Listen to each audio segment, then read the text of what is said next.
Ölüm iki cürdür. Bir təbii, bir ixtiyari. Təbii ölüm nədir? İxtiyari nədir? Təbii nədir? Ölüm nədir? Ölüm yəni biz qopduq buradan, getdik başqa yerə. Elə çıxır da, elə deyil.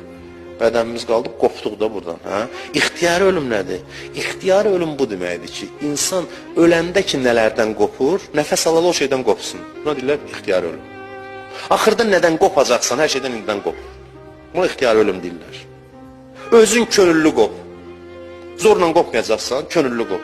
Ona görə deyim, mutu qəblə ən təmutu. Ölməmişdən qabaq ölün.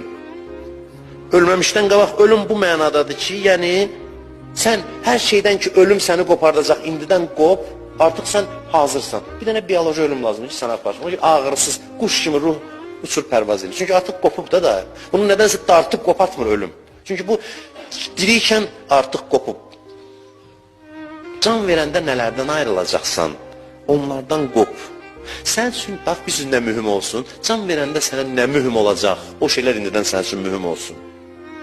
Ölməmişdən qabaq ölün deyəndə əslində dirilin deyir. Çünki Quran buyurur ki, yuxricul hayyə minəl məyyit, dirini ölüdən çıxardır. Gözəldir, bunların hər biri bir dastan söhbətdir.